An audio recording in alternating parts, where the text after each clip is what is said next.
Welcome, one and all, to another episode of The Hard Rock Show. I'm Andrew. I'm Brendan. I'm Dave. We're back again, doing things as usual. Nicole has gotten in nice and quick on YouTube saying, howdy all, I'm on time for once. So I wanted to make sure we took a second here to acknowledge, well done.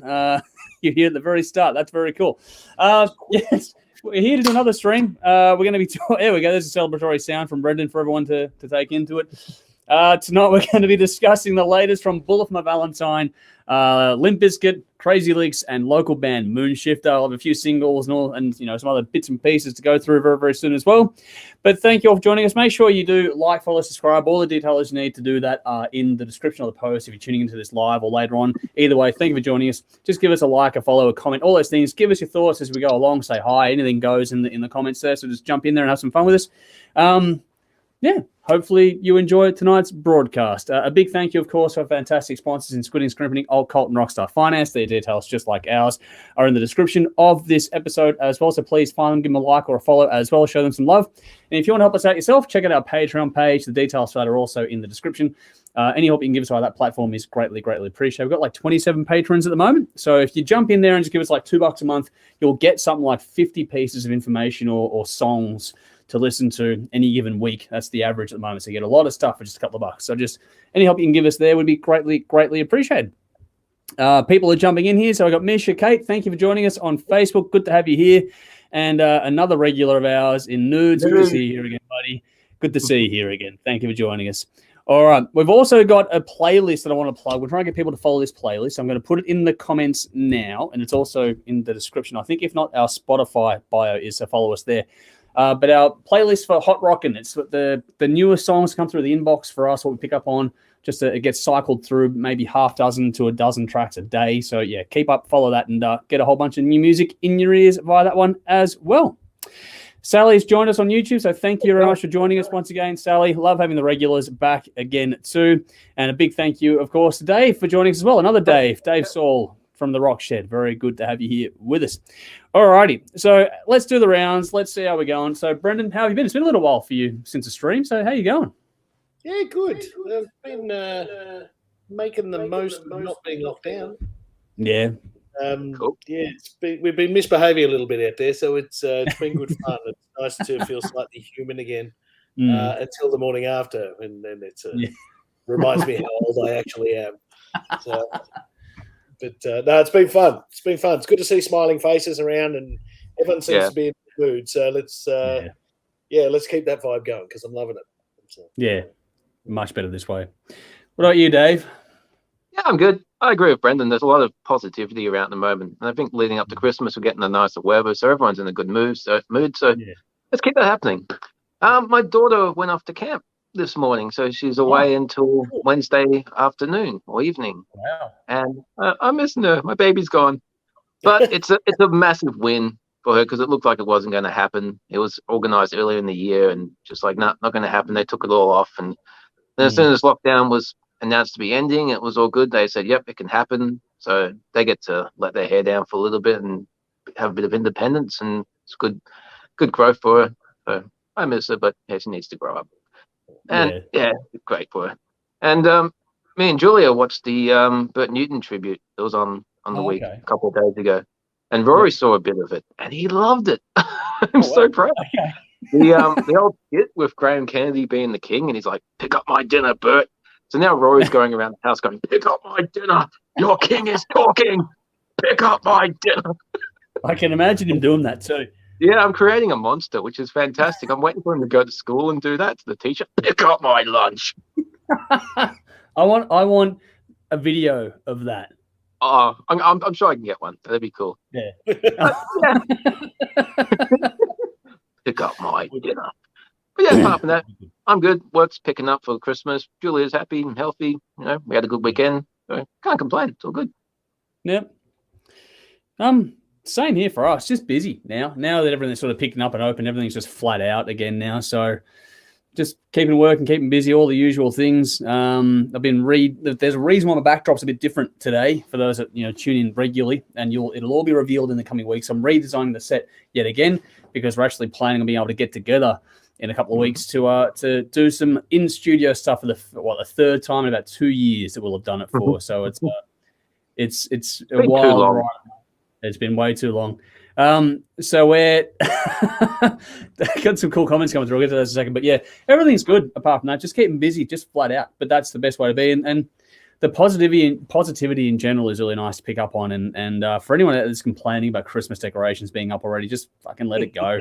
I think we all just need that, prolong it as much as we can, and let's enjoy the season for what it is. And we'll hopefully be able to continue this momentum into the new year and things. We can leave this shit behind us soon enough. Hopefully. We'll see how we go. So much for putting Christmas decorations in the bin. Oh, well, you can if you want. You don't have to negative, man. No, Mr. Positive over here in the corner. I wasn't doing that. Come on. Someone will. You know that'll happen. Anyway, it will happen at some stage. I don't know. Brendan's gone echo. Oh, sorry, Dave's gone Brendan echo. I don't know if anyone else is hearing Brendan echo. I'm not hearing anything. A little bit at the start. It did at the start. I think it's going to. Okay. All right. Cool. Now it seems to have gone. Now I'll pick up anything now. So if it stopped, then hopefully that's all cleared up. If it keeps up, then let us know so I can see what I can do about it. But I don't know if there is much I can do. Sumalith, good to see you here again, Rowan. So thank you for joining us once again, as always. And Sally, in response to Dave's comment about his little girl there, saying, "Oh, Dave being the cute dad." And on Twitch, a good comment on Twitch. Don't poke the bear. I'm sitting here waiting for Dave to rip apart an album I dig. So yeah, that'll come. We'll get to that in due course. Before we get to the reviews tonight, like I was saying, I'm going to be covering Limp Bizkit. Is probably the one in question there. We're going to be covering that, Bullet For My Valentine, Moonshifter, a local band, and Crazy Lixx as well. But that's coming up soon. We're going to get to a little bit of hard rock happening. So the new singles, we're going to talk about those quickly here. So let's start off with Scorpions and the new one, Peacemaker. If you're tuning in on Saturday night or next Thursday on Channel 31, Channel 44 in Adelaide, that'll be broadcast there for everyone's enjoyment. But let's go through the rounds again. So, Dave, what did you make of this new Scorpions track? Yeah, this is pretty cool. I've probably done this band a disservice over recent years. I can't remember the last time I heard something new from them. Always tend to go to the classics for this band. I don't know why, because if recent stuff is like this, it's obviously got some catching up to do, but this is what the next album's going to be like early next year when it's released. I'm really keen to hear it. The singer's sounding great. He had some health problems recently. I think that's, if I remember rightly, when they were over here, that they got cancelled because he wasn't too well. He sounds pretty fucking good on this, and the whole band sound like 20 years younger than what their years are. So, they're doing something right, whatever it is. Yep. I'd like to know because I'm feeling old. But yeah, it's a pretty cool thing. Well worth checking out. All right, you, Brendan? Yeah, hard to fault it. Yeah, it's a good song, well written, well performed. It's not reinventing the wheel, but it doesn't sound tired either. It's good. It's really, it sounds fantastic. I think the production on it's spot on. I mean, there's plenty of old dogs out there that still know how to do it. So, in a way, it's kind of frustrating that it takes the old dogs to come out sometimes and make better music than what the young guys are doing. But it's cool. Yeah, I'm all for it. I liked it. Well, sometimes the weight of experience can show. Just for the record, in the comments in the description, you got a link for it there. So the band is Scorpions. The track is Peacemaker. If you haven't seen or heard it, there's a link for it there to go and check out now. But for me, I really enjoy this one too. I think that Klaus sounds great, and I think that the band are just, they're on. The energy's good. It's been a bit of a trend over the last couple of years now. I think since Firepower came out, we've had a couple of bands every year that have just sort of thrown the gauntlet down to the younger ones, going, "Here you go, fuckers. Let's see what you got after this." And this seems like an early contender for that kind of mentality, at least next year, because they're on for this one.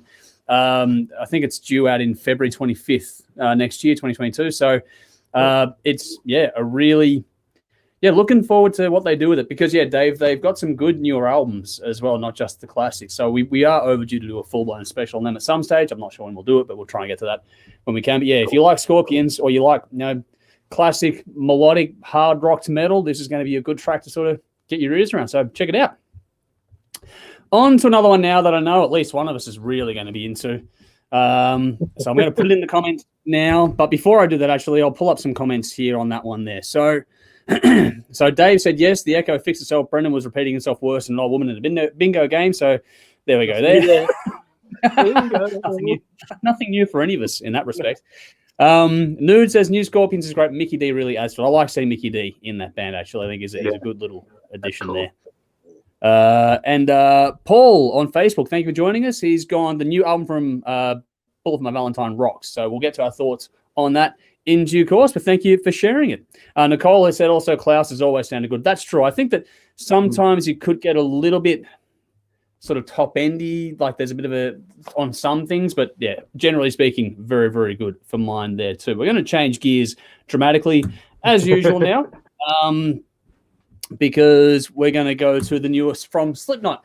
So in the comments, in the description, please go and check it out. The band is Slipknot. The song is the Chapeltown Rag. And I'm pretty sure Brendan's keen on this one. So let's go to you first. Your thoughts on this one, my friend? Meh.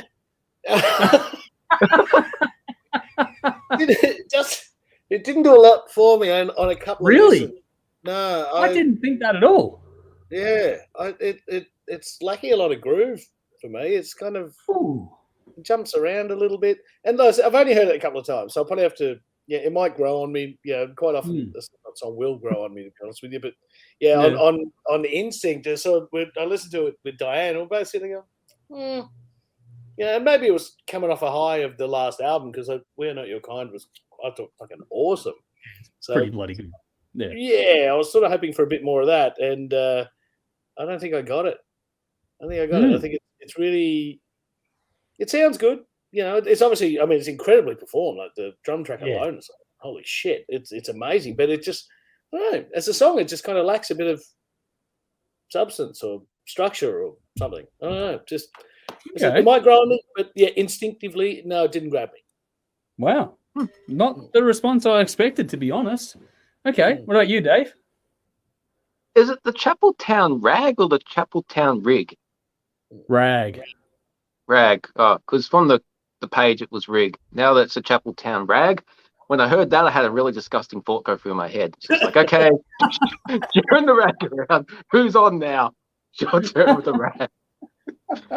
Oh man! I had the frog dancing on the bar in the Bugs Bunny. Yeah, that's Frog Dawson. Yeah. He should be a character in Slipknot. I didn't love the Michigan Rag. That's what I had. He just needs that fucking mask on. Look, I'm not a huge Slipknot fan, but this was all right. It sounds like Slipknot to me, and if you're a fan, you'd probably like it, but obviously not because Brendan wasn't too thrilled with it. But if you're not a fan, you probably won't like it. It was not going to win anybody new, but I'm sure a lot of fans will find it cool. You know, I guess it's generic Slipknot, and the video is quite nauseating because it's just the same few images merging into the other one. Stare at that for too long, you're bound to go crazy. But yeah, it's all right. Okay, all right. Got some comments coming through, which I'll get to those in a minute. For me, I'm surprised, and I'm going to like goes to bat for it. I really liked it. For me, it picked up where We're Not Your Kind left off.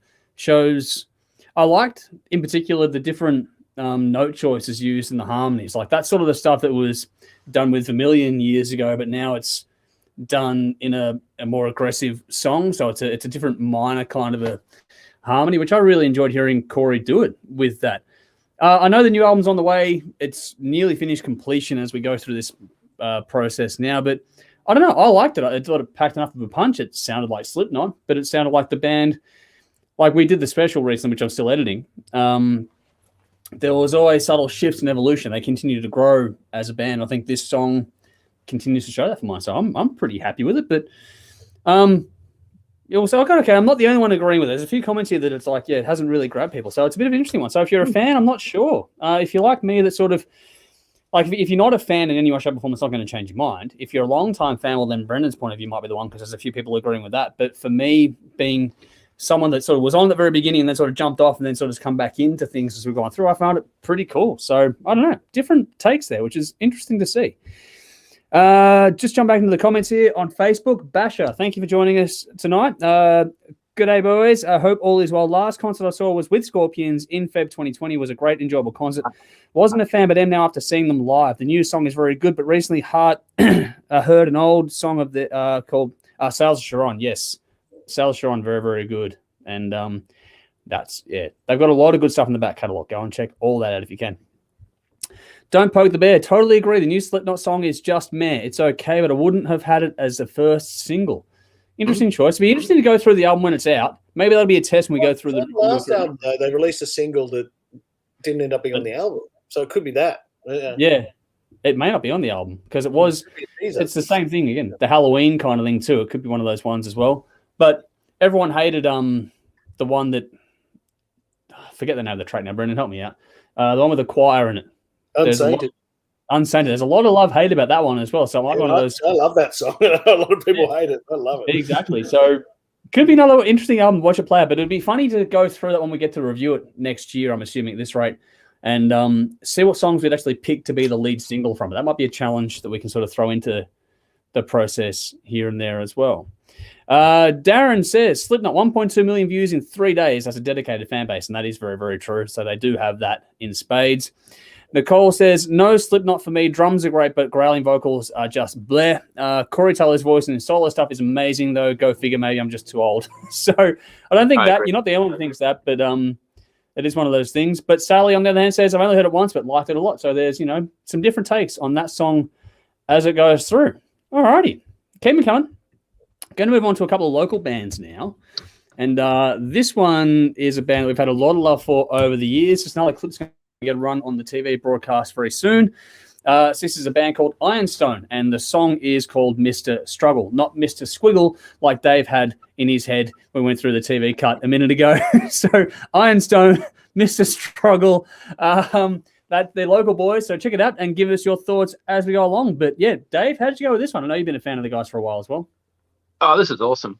But yeah, when I first read it as what we were going to do tonight, I read it as Mr. Squiggle. I thought, cool, we're going to get a metal version of that classic kids show theme, but not to be.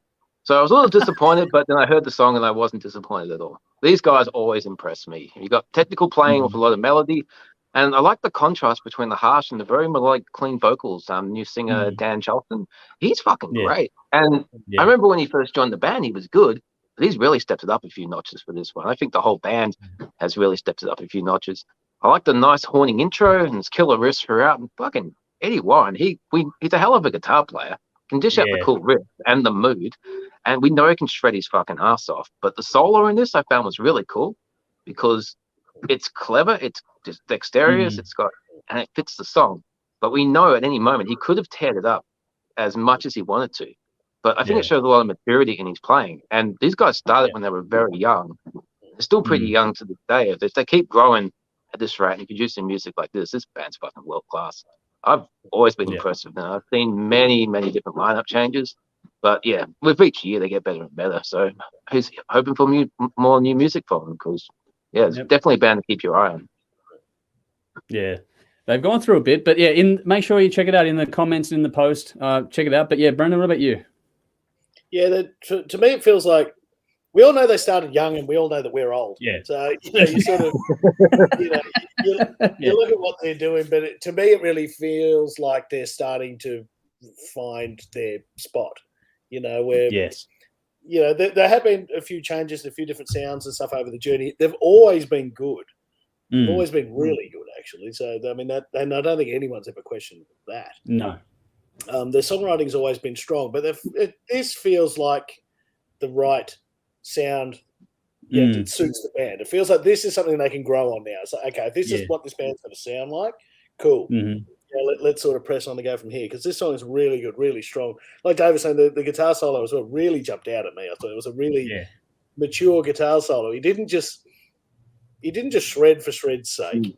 It was a really well thought out, tuneful thing. They've obviously spent a bit of time on it, and dare I say, took it on a bit of a journey, which I know is a way but great tune, great band. I look forward to seeing them live again with this lineup, because last time I saw them was probably a couple of years ago now. God, I don't know. It's the last 2 years. Yeah, I don't think I've seen them since we were at Whole Lot of Love. I think that's the last time I saw them, actually. Whole Lot of Love. I thought it might have been. Was that or Jimmy's gig maybe? Yeah, Heavy 10 maybe. Sorry, the Heavy 10. They were at that as well. Yeah, that might have been it. Yeah, Heavy 10, Jimmy's gig. So, and this is quite a different sound even to that. So yes, it'll be very cool. But yeah, check them out. If you like it heavy, guitars tuned to L, go nuts. Mm-hmm. That and the switching of the vocals from clean growl and that, they do it really well. And like you guys have said, they've really sort of grown into this sound now. They know they're doing more, and I think, like it's been said, they're settling into their sound. What I think when you hear this song, it's all the things you guys are saying. There's a great solo, great rhythm on this one. It's got a cool groove to it. The mix between the growling and I think the clean vocals are a step up big time for this band and what they're doing with this style of music. That's a big improvement. But what I found for mine, between the video and the subject matter and the lyrics and that sort of stuff, one of the critiques I had with the EP they did a little while ago now it wasn't a critique. It was just a case of, how young they are. And so there were certain songs that I found a bit hard to be believing what they're saying about it. This time around, I have no problem believing it. They've done the improvement on the storytelling and the weight, the emotive context. They have really honed in on who and what they are and made it all very, very believable. So the age thing we mentioned before, when you listen to this song, it doesn't come into it anymore for me at all. There's none of this whole they're a young band nonsense. It's just they're a good fucking band and you believe what they're telling you. So for me, that's a huge step up in maturity and what they're able to do with the songwriting. For mine, the making it convincing is probably the biggest key for this style of music, and they've done that very, very well on this one. Of the great little story narrative told in the song and the video itself. So please do check it out. I really do like it, and yeah, I haven't seen this lineup live, I don't think, so I would love to, when we can, line it all up and get them down to Melbourne because they're regional boys. So hopefully we can get them down here and we'll go and have a good fun night out. But yeah, they're great. If you haven't seen them live, I have full faith that I haven't seen this lineup, but I know they'll be fucking good because the talent is more than there, and knowing the people involved in it, they wouldn't put forward a half show in any way, shape, or form. So go and see them live. Have to drink yet? I think they are. I think they are. Yes, yeah. They are now. Cool. Yes, they are now. Get them on the bill. Let's go. Yes. So there we go. All right. In the comments, Nicole's checked it out. She's going to like this one. Can't wait to hear more. Please do. They've got an EP. But yeah, I'm looking forward to new stuff. I reckon this shift for them is the right move. And Sally says, big bad sound, great live. Yes. So she's happy to get around this one as well. And yeah, they're definitely growing into the right things here. From that to another gear change, as always, but this is another local band we're going to talk about now. So in the comments, in the post, check out this one now. This is a band called No, No, No, No, No. And that's not a typo or anything. That is actually correct. Or NX or No X5, I think they abbreviated to. And their latest single, Sharksfin, which is a bit of a different gear change for us. But Brendan, how'd you go? I liked it, actually. Yeah, it's pretty cool. Yeah, it's the guitar sound, the riff, really cool. To put my old man boomer hat on, it does have that kind of bit in the middle that a lot of this sort of modern stuff in this genre seem to do. Yeah. Breakdowny kind of thing. The poppy chorus, the heavy verse kind of. Sorry, other way around. I don't know which way. Yeah. Yeah. Just don't do that. They really had me at the start and then kind of lost me a bit in the middle. Okay. But it still sounds amazing. I mean, and this is what a lot of people listen to these days. So if you like any of the bands in that kind of genre, then fuck, these guys are as good as any. Sounds amazing. I mean, it's pretty impressive. But that opening sort of riff and drop is huge. So it was enough to get my attention. I'd certainly listen to more for sure. Cool. All right, I think I've got some other stuff out there. So if you're curious, I'll shoot you some links. But you, Dave, you going to put an old man hat on, or would you enjoy this one? I did enjoy that. I thought it was cool. Okay, cool. They're Australian, yeah? Yeah, Adelaide. Yeah. Okay, cool. Yeah, they could have just called the band Nah, mate. Yeah,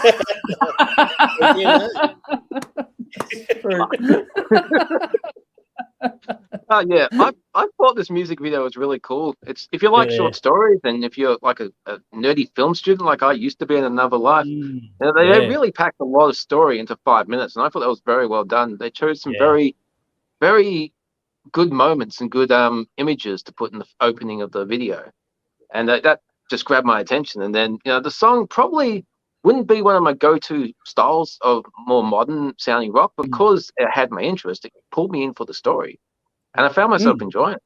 So the way that it's presented is really good for old narrow-minded farts like me who isn't always easy to branch out into the young people's music.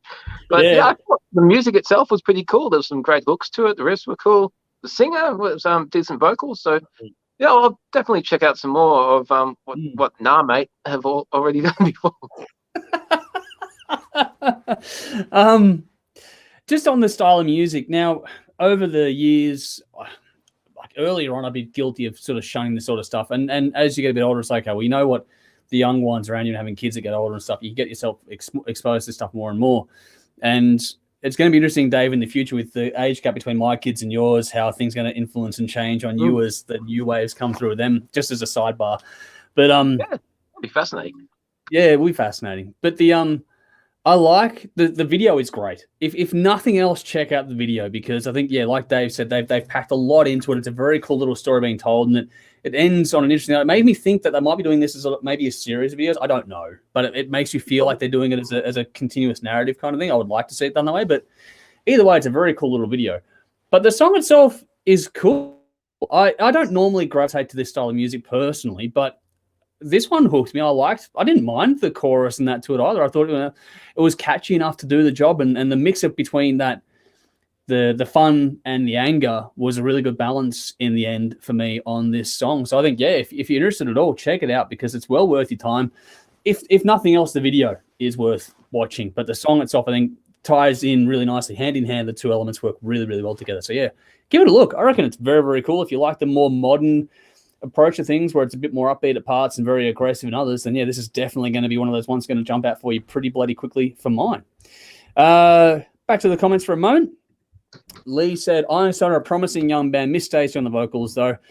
There's all sorts of change with it, but I think that where they're going now, I think it'll be to their benefit in time as it progresses on. They've done a really good thing. I know what people are saying there, but yeah, I think they've done some good stuff here.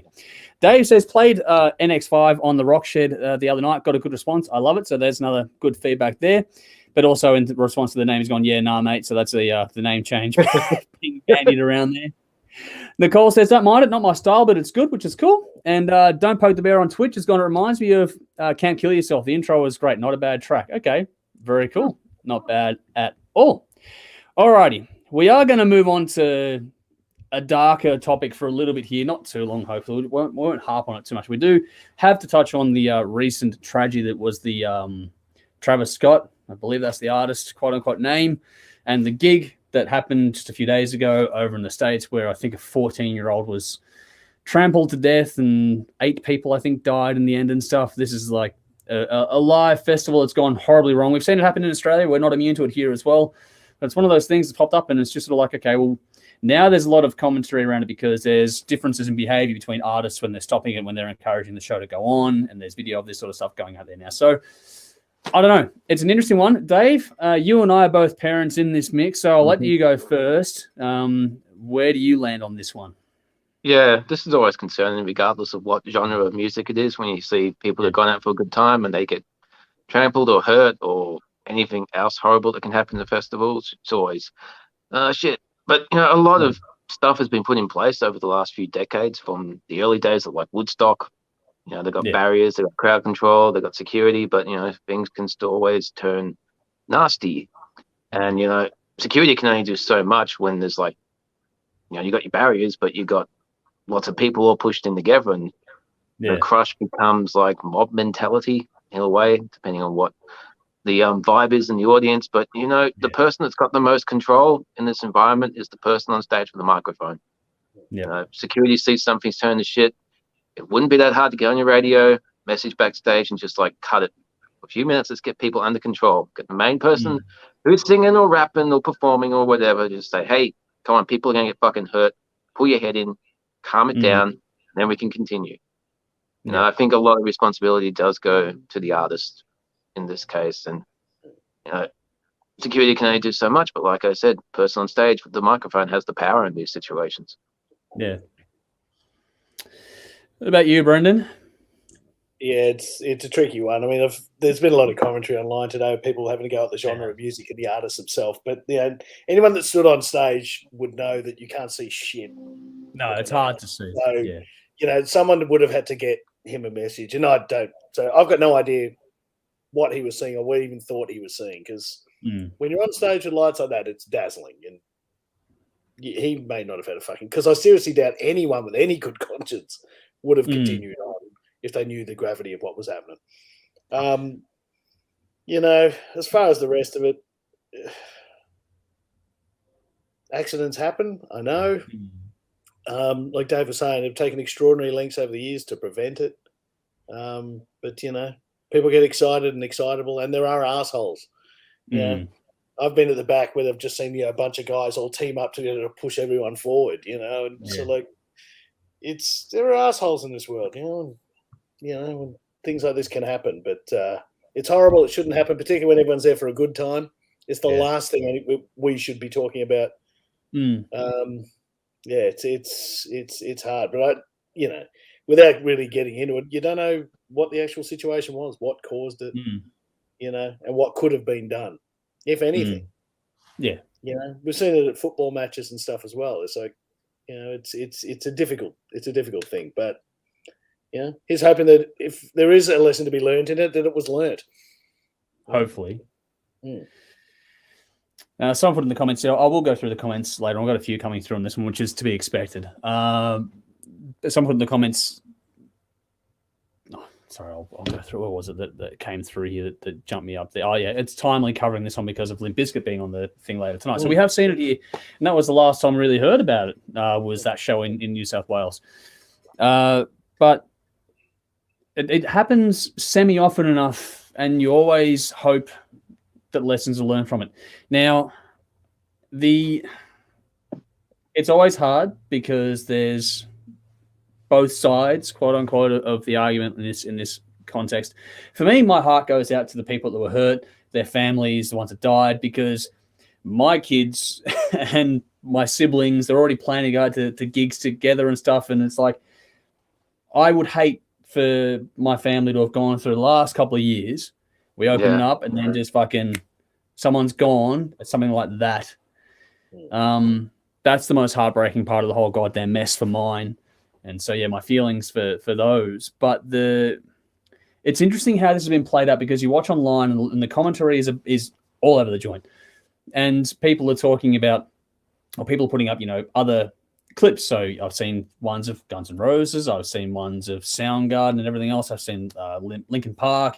You name it. Every band at some point or other has managed to stop the show and get people to take a step back and do what they do. So it's not uncommon for artists to stop the show. How the message gets across, I'm not sure, because Brendan's exactly right. If you get on stage, the lights are fucked. You can't see a lot. I think what's damning in this case for Travis, and that someone's gone here, it's a career-ending show, and it probably will be, because there's an ambulance trying to get to people in the crowd, lights and sirens going, and he just goes, fuck, I want everyone to start jumping up and down. It's like, oh, really? I don't know. Yeah, there's a video of that kicking around. So that's a bit of a dick move. I don't know how you kind of explain on, because it's like people have gone up to him, tried to talk to him. He's gone, no, gotten on with the show and got the crowd to move and bounce and jump around and stuff. It's like, ooh, not a good look at all. I don't know the context, but that really doesn't look good. I don't know a way to spin that in a positive manner, even if I wanted to, kind of thing. I don't know how you can sell that one. But generally speaking, there are rumors kicking around about people fucking being stabbed in the neck with drugs and stuff at this show as well. It was like, it's a different clusterfuck. That is, I'm not getting into that one. That's just fucking retarded. If you're going to do that, fuck off. Like, just there's no time, place, space, tolerance for that shit anywhere. But if people want to do drugs, that's their choice. Don't go sticking it in people. But I just think that we've seen enough cases where maybe the lesson is that if there is an issue like this, there should be a blanket thing. Maybe the insurance companies are willing to drive this one at the end of the day. I don't know. It's where it's going to have to come from, where if there's an incident, the show has to stop so medical assistance can be rendered, and then the show can go on afterward. Bands, promoters, the whole lot will have to know about it. Stage crew, security. There has to be a method of communication that happens to not allow things like this to just continue. But I think generally too, like one of the things I saw in the Linkin Park one was that they stopped the show and said, when someone falls down, what do you do? And the whole crowd says, pick them up. Yeah. That is what we all know and love from going to rock and metal gigs. That's what we all know and love. I don't know about other genres. I don't go to those shows. I would assume it's the same because that's generally speaking human nature. You'd hope so. But yeah. And so I think that needs to be reinforced in this context, as far as I'm concerned, that if there's one thing, the communication process needs to be resolved. But also, generally speaking, if there's a crush, don't engage. I know that's easier said than done, but if you're at the back and you're trying to push to the front, don't fucking do that. There's no need. You're going to see and hear the show anyway. It's good to have a jump around and get involved in a crowd, but it's not good when it's fucking when you sardines in the tin. No one enjoys that particular sensation. I don't think, genuinely speaking. So yeah, that whole thing for mine is, maybe they need to work out a process, but also just in general for the crowd, just look out for the person next to you. And, if we've all seen it before, when someone falls down, we've all stopped, pick people up. We've all done it. We've all seen it done. And you can get the people around you to stop and help out. That is easily done in the environment. So just, take that lesson out. Just take a bit of ownership as the individuals in the audience because you can't bank on other people seeing it either, because it is a press of people. Just look out for the person next to you. And if something goes wrong, get people's attention, because if enough get attention, the show will stop and then you can get it worked out. And the band will always honor the show and go back on to the start of the song. And that's never a thing. The band never walks off stage when someone's getting hurt. That's never, ever happened. Good luck to the band that does that first. So that's my thoughts on that one. I tried not to go on for too long, but it's an interesting one. Got some comments, like I was saying, though, coming through, which is thank you for sharing your thoughts with us here, because this is a bit of a dark topic, but it is timely to touch on this one. That's it there. Lee. Okay, Lee's gone. Timely that covering Limp Bizkit tonight, discussing this topic. That's the comment there that kicked it off. Nicole said Travis isn't the most caring performer. That's where I was referencing the ambulance being in the crowd, and then he's telling the show to go on, kind of thing. It's like, that was a bit hard to miss, but hey, what do you do? Yeah.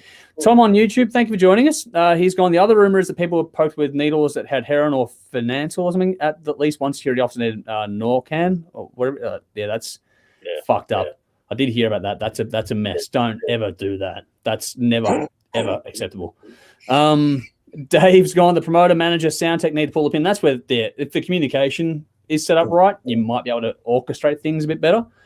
But he also said, same thing as Brendan as well, that performers usually can't see the crowd clearly. It is very hard to see things being done that way. But you do see other instances where it does happen. So it depends on the environment. Lots of people stop it. I've seen Dave Grohl do it. I've seen Corey Taylor do it. They see someone go down and go, whoa, everyone stop. Yeah, stop. Yeah. Is that okay? Good? We good? Right. Yep.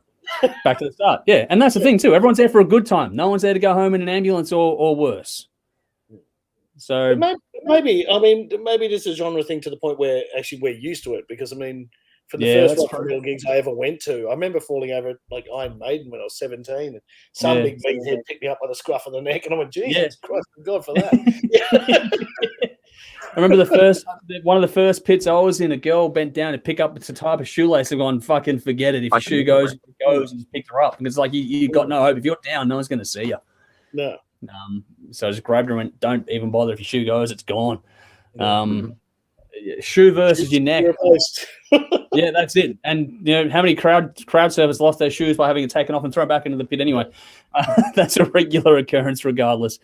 Don't Poke the Bear's gone, that was a career-ending show. He will never get away from this. And that's where I think the optics of certain angles of this are pretty bad. So we'll see how it plays out. There's a police investigation, so that will all play out in the courts, or investigation-wise, as it should. Nicole said, wasn't a bonfire started at a gig last week in the mosh pit? I didn't hear Slipknot. About that. Didn't Yeah. Was it? Slipknot. Yeah. They had to stop the show. Who the fuck starts a bonfire in a mosh pit? Meatheads.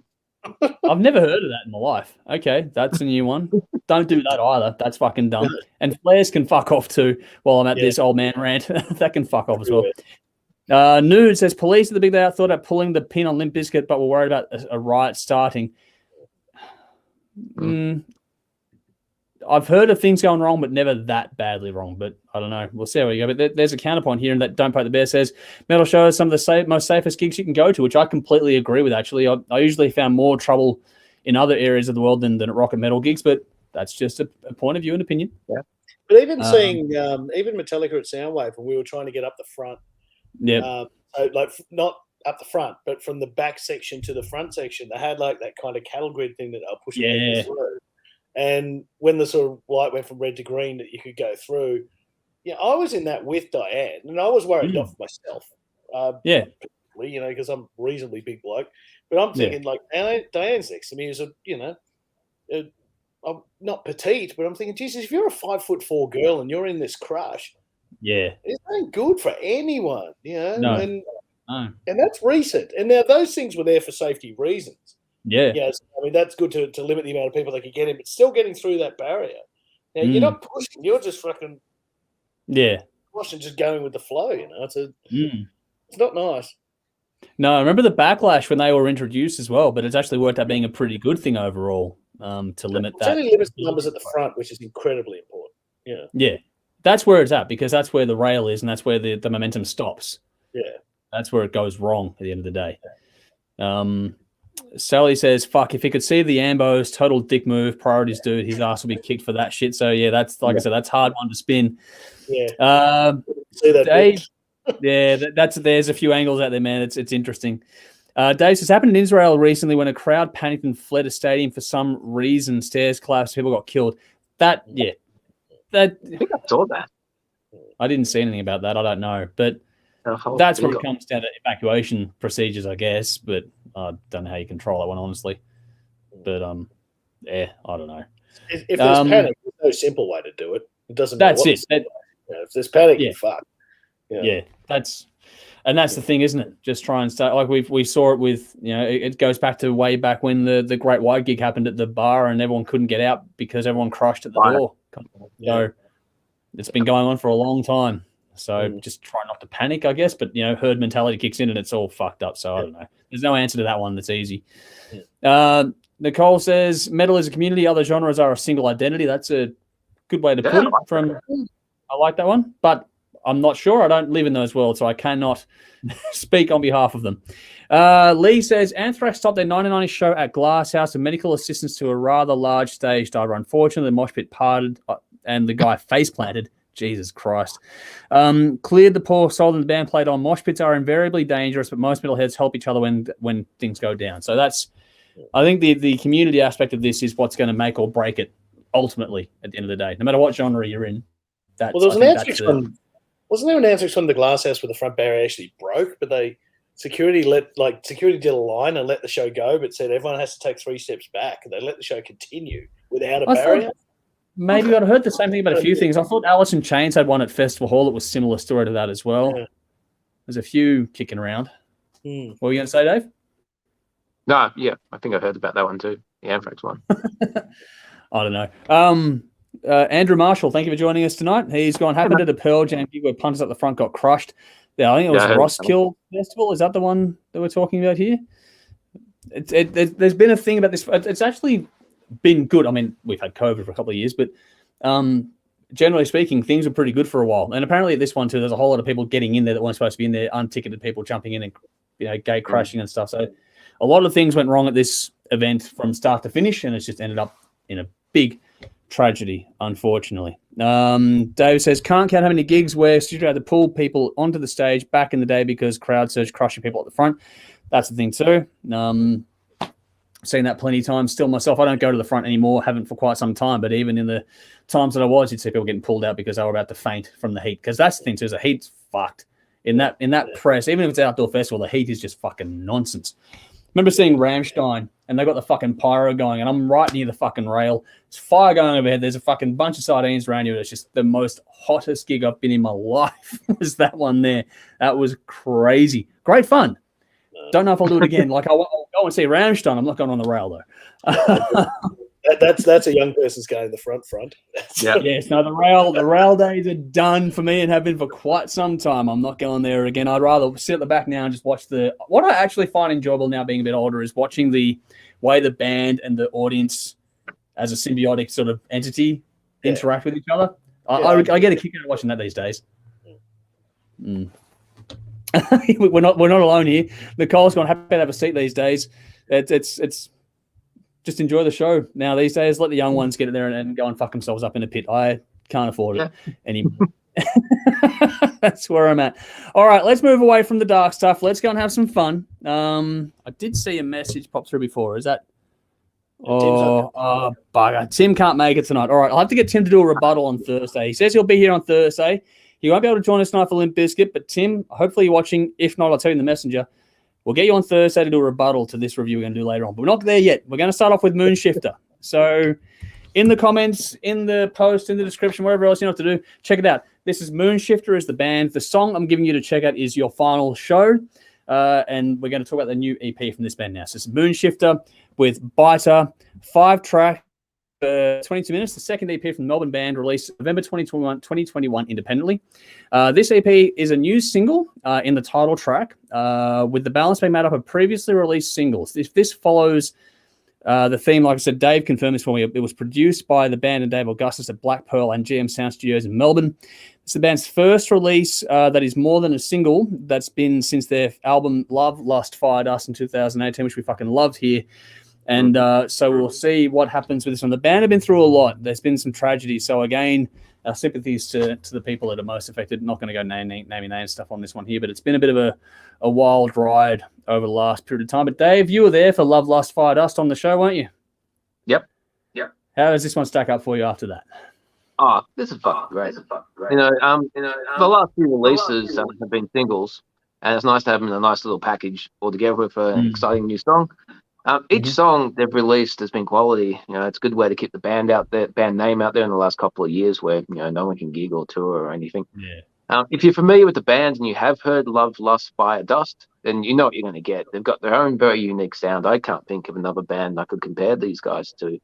I like how they're not jumping on any particular bandwagon or, trends or anything. They're just being there and writing cool songs. I think their sound is a byproduct of the people involved, which is cool. Agree with that completely. Yeah, and there's some very talented people in this band.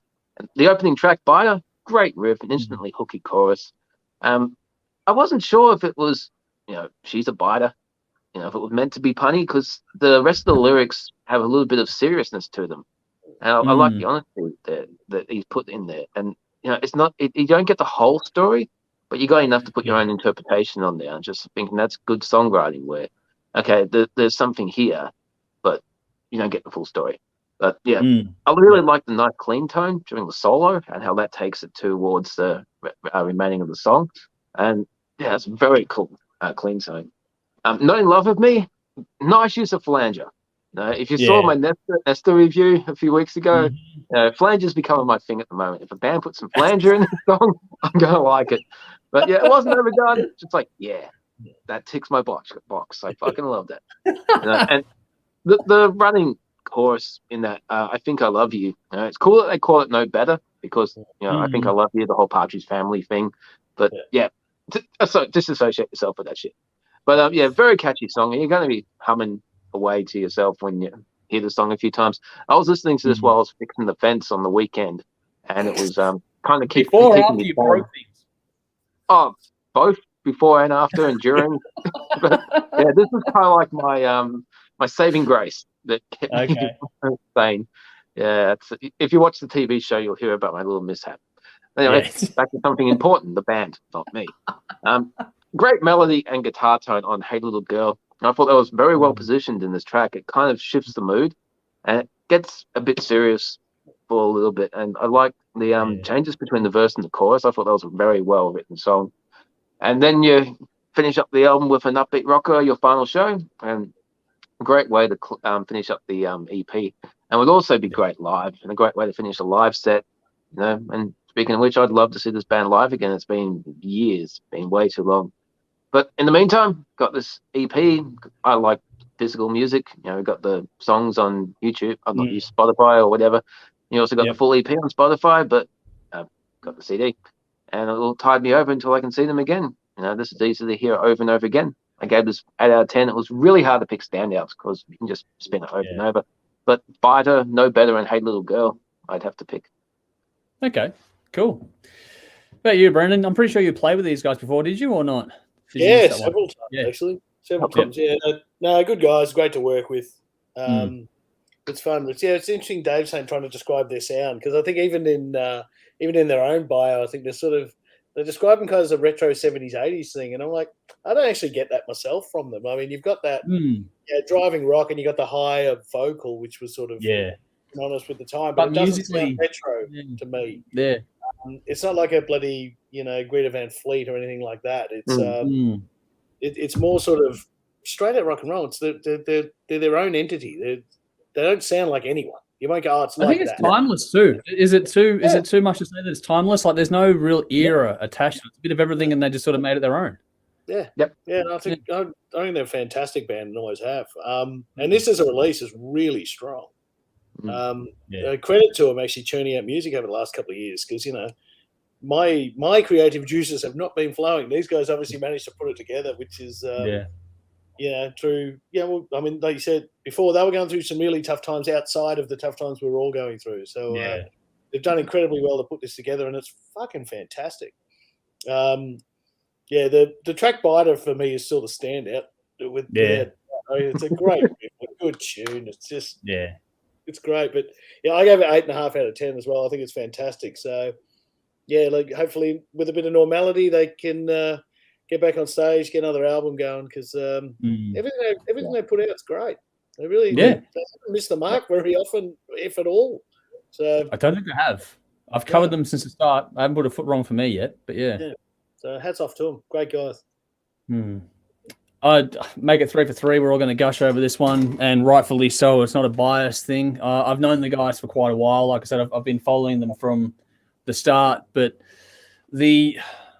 what I love about these guys is if you like guitar-driven rock with heaps of melody, you're going to be happy with this one. No matter if you want it heavier or a bit softer, you're going to find songs from these guys you're going to fucking fall in love with. The storytelling is fantastic. Every single song they do is like that.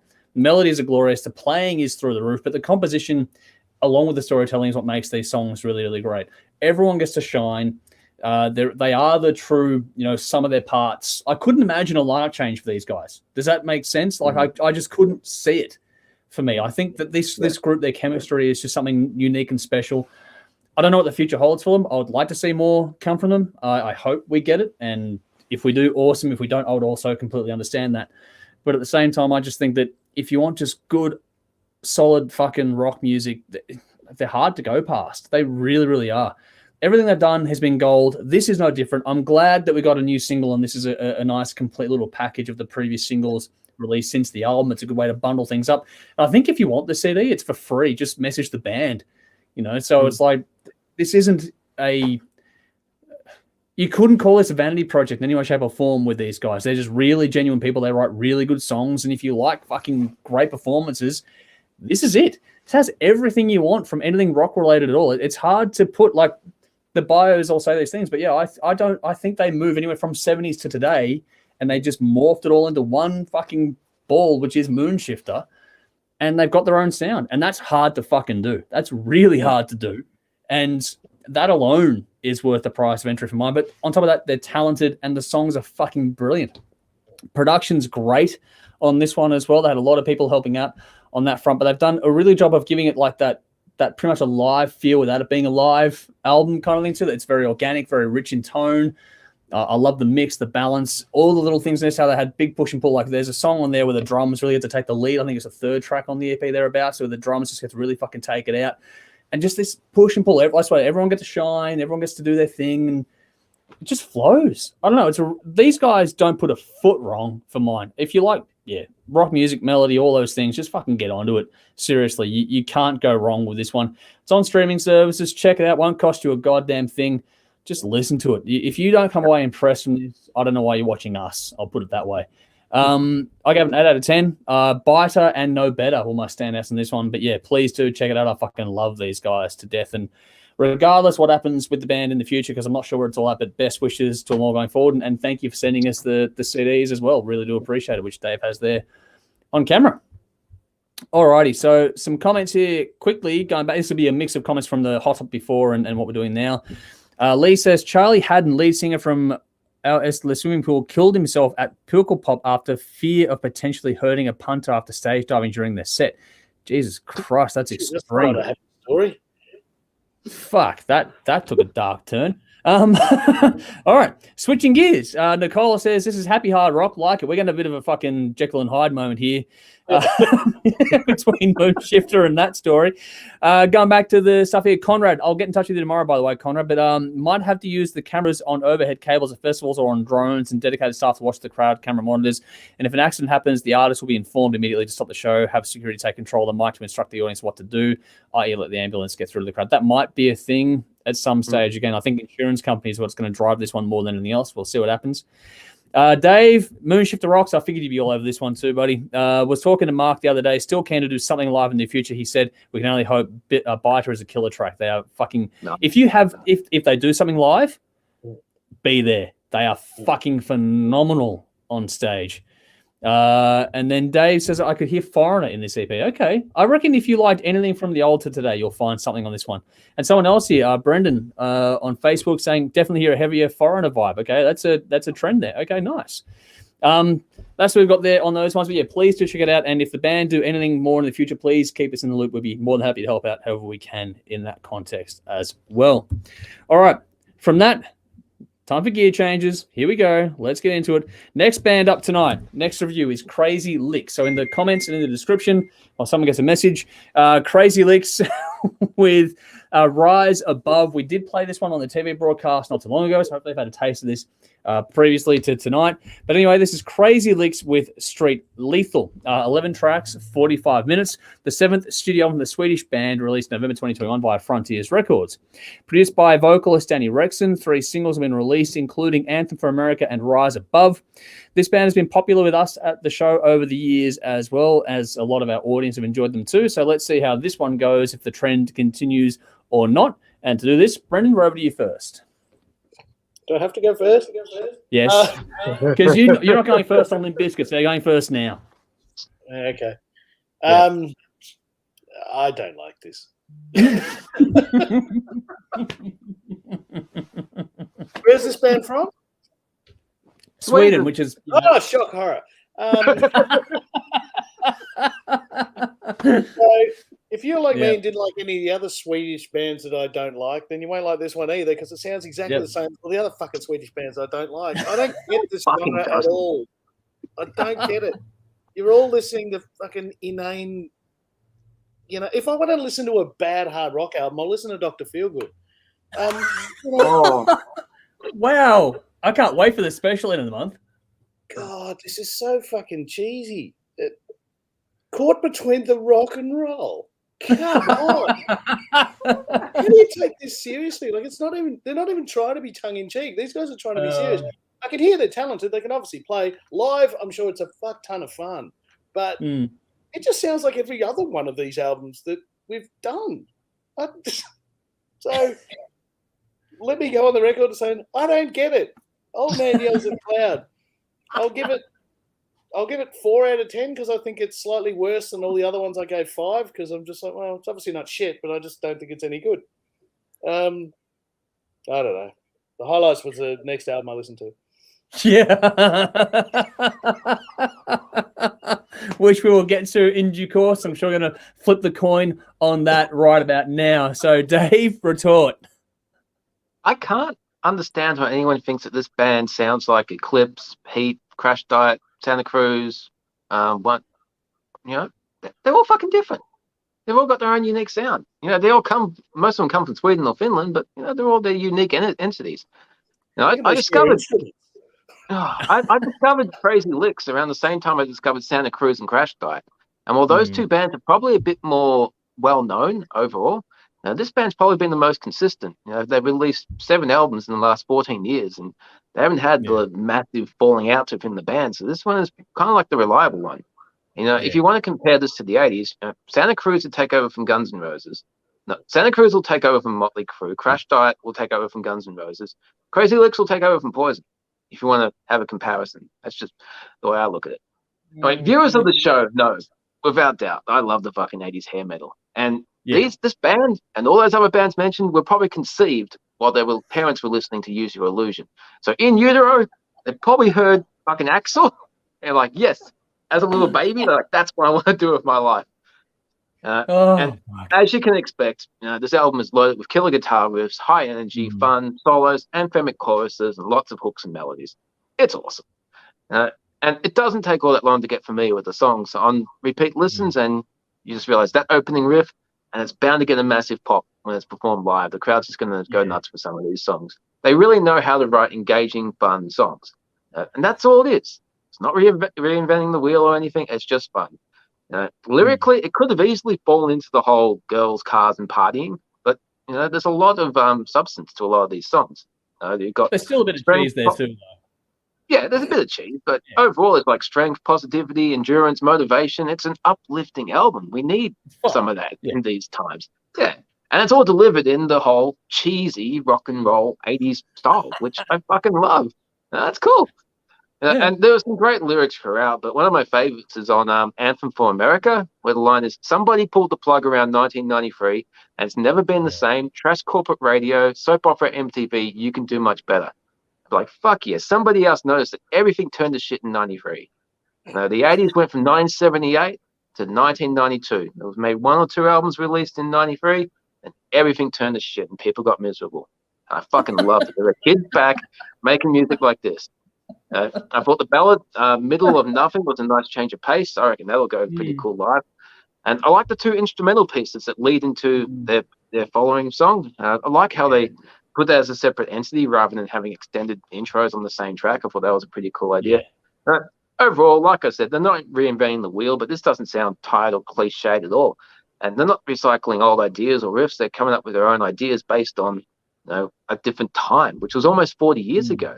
And I fucking love that there are younger bands that are picking up and carrying the torch. I gave this 8.5 out of 10. Rise Above, Anthem for America, The Power, Final Fury, the instrumental, Street Lethal, and Thief in the Night. That was a cool epic track to end with as well. Yeah, closing on that was an interesting touch on this one. I've read some other people saying they got Iron Maiden vibes. I didn't pick up that at all, so I don't know what they were listening to. But yeah, weird. I didn't get that. But I have to give credit first off to the producer being the vocalist and not making the vocals fucking front and center like so many others have fallen victim to over the years. So this sounds really fucking good. The balance is on for this style of music. I think that the one thing that sets this band apart from a lot of the other ones that has been mentioned tonight is the lesser use of synth for impact. It's very sparingly used across their sound, which for me makes it more guitar driven, which makes it more engaging in that context. Between these guys, what we reviewed with Nesta the other week, you know, a lot of bands doing this sort of stuff, but a lot of bands doing it very, very well. And these guys are another one that do it very well for mine. I do understand the criticism of people like Brendan, though, where they go, I don't get it. It just sounds what it sounds like. And because there is so much of this now. So it's hard to escape that mentality on things. But I think for what these guys do, they do it very, very well. And it is that whole, I knew as soon as I put this on, Dave was going to like it because this falls into the whole Cobra Kai thing where it's the whole nostalgia kind of, it is the dojo, same. Great opening. Yeah, it's the same. And the thing is with the dojo stuff on this one too. So you mentioned that the instrumental tracks, how they both, like the Enter the Dojo is the opening track on this one. And then you got Final Fury is the instrumental leading into the title track, Street Lethal. So there's a whole gimmick thing going on this one. The video that I linked in here, so, you know, that, the Street Lethal, the video I gave you was Rise Above, which if you want some tits in a video, you're going to get it on that one. But it's also the whole, yeah, Brendan's off now. But might go up to a 5 out of 10. but the idea is that it's meant to be fun, engaging that. But I think there's also a bit more of a deeper meaning to the songs that Dave did touch on before as well. So I agree about those ones. There is a trend. It's hard to make them stand out. This one, I think Nesta was probably more impressive overall than this one, but at the same time, I'd take this one as being a bit more of a serious thing, whereas the Nesta one, there was a whole lot of tongue-in-cheek about it. This one doesn't feel like it has a tongue-in-cheek effect. They're trying to tell stories with emotive conviction. That's the thing, too, is that it's all about emotive conviction. You got some Def Leppard touches in this one, like The Power. There's some big Def Leppard-esque moments in this, which might put some people off, especially with the Mutt Lang kind of stuff they did. But at the same time, I don't know. I liked what they did with this overall. Is it groundbreaking? No. Is it well done? Yes. And so if you like anything like that 80s hard rock era that's going on at the moment, you're going to get a kick out of it. If you don't, this is not going to do anything at all to change your fucking mind. So it's one of those ones where if you like it, you're going to like it. If you don't, nothing's going to change your mind about it. But I did like the album flow. I thought it was a nice one too. Having the soft track in the middle of the album. Which one was that? That'd be Reach Out maybe. Or The Power. I don't know. There was a couple of softer tracks here. The back half of the album probably, yeah, maybe. Yeah, the back half of the album kind of tailed away a touch. But again, it was brought home by the Thief in the Night, the long track at the end too. So there's a bit here. And that closing epic for 7.5 minutes is a good sort of nod to the chops. So I did find it a touch disjointed in the way it didn't quite flow the way I would have liked to have flowed for a longer track, but they did a good job overall. So anyway, I liked it. 8 out of 10 from me. Rise Above, Street Lethal, and Brendan, for you, Caught Between the Rock and Roll. I thought that was actually a fun track on this one. So your facial expression Says it all. So there we go. We got some comments coming through, which is fun. Please keep them coming, people. We love having the interaction here with what we do here. On Twitch, Don't Poke the Bear says, I felt like I needed to be listening to this in a convertible. Funny you mentioned that. Jody has one, so that might be why. I don't know. Yes. Lee says, since Rough Justice band is a cliche. Okay, interesting take there. And then Dave Saul has gone Spinal Tap. So there we have that as a thing there. But Sally's gone, laugh, yes, Brendan, no Dr. Feelgood ever. So I'm looking forward to the Motley Crue special into this month. That's going to be interesting to say the least. But then Don't Poke the Bear say, there is nothing generic about this band at all. So there's one agreeing completely with Dave. Sally's changing gears on us here, saying, Andrew, you played a song by Warrant on Saturday night. Really surprised. Actually liked Uncle Tom's Cabin. 'Tis a miracle. There you go. Nice. Tuning into the TV broadcast, what we do for a different take of things as well. Nicole says 80s hair metal sounding, which is pretty much what it's all about. And then Conrad says, this is harmless, positive, good-spirited, feel-good rock and roll. It's great to see a young modern band doing this kind of rock and metal, which is cool. Yep. But then oh, okay. See, we need a sarcastic font. Okay, Bear. It's being sarcastic. You need to put the /S. I understand what that is. You know, the old man yells at cloud thing. Put the /S. I know it's sarcasm for those that are playing along at home. Then I'll know it's sarcasm.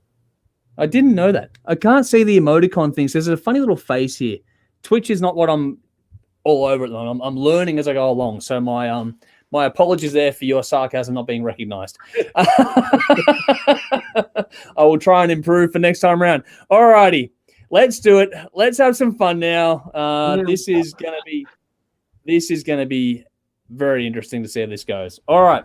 We've teased it long enough. We've got one more to do after this. But let's rip the bandit off. Let's get to it. In the comments, in the description, check it out now. This is Limp Bizkit with Dad Vibes, which is the one and only single from the album we're about to talk about. So, and here we go. We've already the comments going in. He said, don't pay the bears going, here we go. Yes, here we go indeed. So Thursday night we'll get Tim's rebuttal. Hey? Here we go. Okay. Oh, here we go.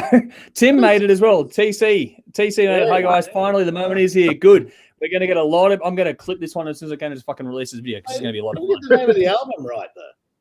I haven't gotten to that point yet. I've just teased the band and the song. So it's Limp Bizkit, Dad Vibes. That's your reference track.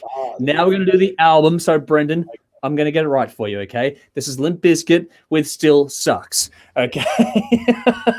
This is 12 tracks for 32 minutes. The 6th studio album of the American band released October 2021 via Shawtone Records. Produced by Fred Durst, Zach Savini, DJ Lethal, and Perps. Just the one single has been released in Dad Vibes, which follows a string of singles since 2011's Golden Cobra album. That makes this the first album of new material since then. A wait of over a decade with this album basically being in development hell, quote unquote, for a very, very long time. I did say you'd have to wait, Brendan, so you will. Dave, over to you. Yeah, it's been a tough couple of years, hasn't it? You know, pandemics, lockdowns. We had an earthquake, for Christ's sake, and then torrential winds and power outages. Haven't we suffered enough? Apparently not.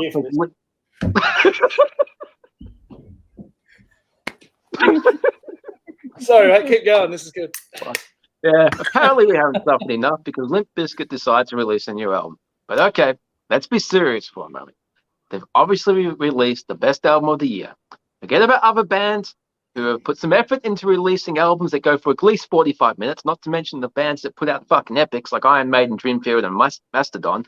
Who wants fucking long albums? 32 minutes, that's where it's at. So where does this 32 minutes consist of? You can break it down into 3 different things. The rap songs, with or without the new metal riffs, slower ballads where they attempt to show they have depth, and the spoken word filler. Now, the spoken word filler, stuff like Love the Hate, which is basically just 2 guys talking about how much Fred Durst sucks. Very clever, and it's no surprise he produced this. How the fuck is this a song? How is this music? It's a waste of fucking space. And later on, you got this 2-minute mock interview leading into Goodbye. Once again, fans of this band, why would you go back to this shit? So, okay, let's talk about the mellow tracks. And when we'll start with the cover of Don't Change. Well done. You took a note out of Kanye's book, covered a classic rock song, piss off the old classic rock fans because you know we're passionate and you get a whole bunch of free publicity. You were even mentioned on fucking Gold FM. I heard it at work. They were talking. They were playing the song "Don't Change." They said Limp Bizkit just covered it. Very clever. You got your name out. You know, but that song will come and go like your crappy cover of Behind Blue Eyes. Somehow I don't think their market was Australian Gold 104, but okay. Yeah, but it got them out. It worked very well. And just like their crappy cover of Behind Blue Eyes, it'll come and go. Apparently, it was too hard to cover the solo in that as well. You Bring Out the Worst in Me goes from a very boring verse to very harsh, incoherent, distorted vocals in the chorus. Another fucking waste of song. Barnacle. Okay. Musically, this wasn't bad. Okay. Wow. Hang on. You actually said something remotely positive. I said something positive. Yeah. Musically, Barnacle kind of got my attention. But the vocals were fucking horrible. Fred, you had one chance to try and impress me and you fucking blew it. Wow. Okay. Okay. I will credit them for changing gears a few times throughout the albums. It's not a one-trick pony. They got an acoustic ballad, Empty Hole, and it's fucking boring. The album changes from boring to fucking horrible. And the closing track, Goodbye, it's just boring stoner fucking rock shit. And it sounds like Justin Bieber. Okay, so let's get to what Bizkit are fucking known for, the new metal hip-hop shit. The opening song, Out of Style, may possibly be the worst guitar riff I have ever heard. It's fucking terrible. You know, it sounds like they're trying to emulate a scratching record, which is bad enough in itself. When you do that with a guitar, it's just fucking blasphemy. And the rapping is just as annoying as ever. I don't like rap in general, but there are people who can rap a lot better than Fred Durst, and one of them is Vanilla Ice. That's some fucking white boy rap right there. Comment of the year. Dirty Rotten Bizkit. Great. Mention your band name a whole bunch of times. There's some creativity for you. It'd be like fucking Metallica calling a song Metallica, and every second word is Metallica. Fucking biscuit. I need a biscuit. Fucking Dirty Rotten Bizkit. I don't get it. And then in the chorus, he's asking somebody to give it to him hard. You're obsessed with chocolate starfishes, mate. I wouldn't be asking anybody to give it to you hard. And then Wait, the comment just came through at the same time as you said that is fucking gold. Just quickly here, because you said that as Darren says, they no longer do it for the nookie. So there you go. It's some type of nookie. Okay, the single they released, Dad Vibe, easily forgettable rap crap. You know, that's the leading single. Then you got Turn It Up, bitch. Monotonous, repetitive crap. These lyrics are fucking laughable, and they could have been written in 2 minutes. And then there's a song called Snacky Poo. What the fuck is a Snacky Poo? That's cool. He's banging on about chocolate starfishes again.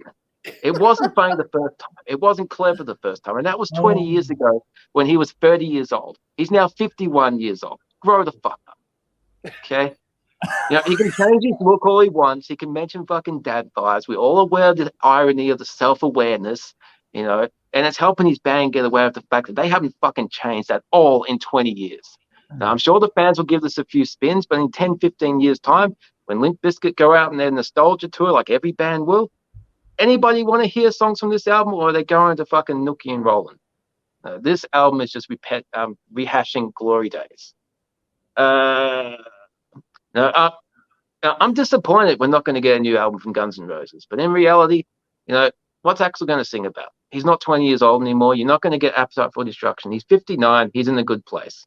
You know, you're not going to get Illusions. You're not going to get Chinese Democracy, because bands grow and they change. He's not trying to be something he's not. You know, Chocolate Starfish was a fucking terrible album, but that's just my taste. You know, at least it was original and people got something different out of it. You know, Roland made a statement, Nookie, you know, as much as I hate to say it, they're kind of classics. There's a timepiece. This is just rehashing shit from their glory days. There is nothing remotely interesting about this. And this album's going to be forgotten in a couple of months, I reckon. Ben, I'm done. I figured so it's going in there? Yep. All right. I cannot wait to get to the comments as we have them rolling through here. So keep them coming, because I'm laughing my ass at what's coming through here at the moment. So Brendan, retort. I know you want to. See, the beauty of this is from the minute I heard the first riff on the album, And then the first lyrics, I thought, this album has been released with one purpose and one purpose only, to troll the shit out of Dave. And as it goes on, my point gets reinforced over and over and over. I'm assuming it's set in stone by the time they get to we don't give a fuck. Oh, it's great. It's I mean, I really did enjoy the irony of it, because this is a very, very self-aware release. Yes, I'll give you that. They're not trying to kid anyone. They're not, they know, they're acknowledging. I mean, there were people that took Limp Bizkit seriously back in the day, and they were quite foolish too. We all know that. It was never to be taken seriously. The people that still take them seriously don't exist. So really, the only way we've got to go is this, which for me was fucking fantastic. But it was fantastic for that self-aware, nostalgic thing. The fact that they were aware of what they were doing, they're taking the piss out of what they did, but they still managed to do it pretty well, I thought. There are some flat spots on there. It's sure as shit not album of the year. But it's come on, man. Where's this guitar sound? And when they all fucking drop in together, they do have a unique sound that does get to me. Anyone that has seen these guys live know that they can get a crowd absolutely thumping, and they can do it. Their songs are strong enough. There is a groove to it with that hip hop vibe that does pump through a crowd, and it's bloody good fun.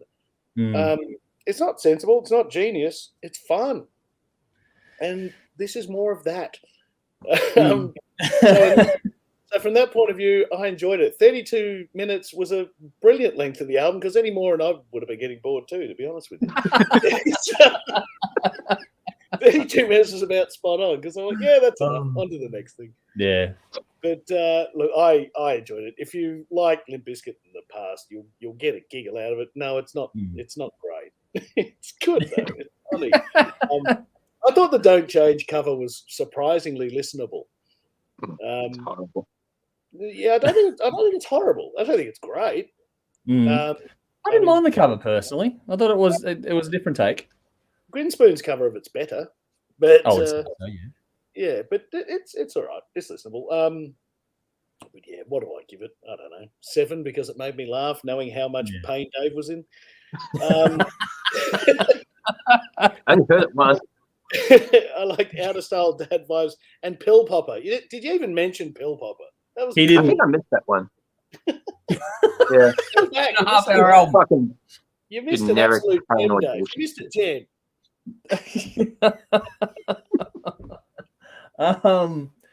All right.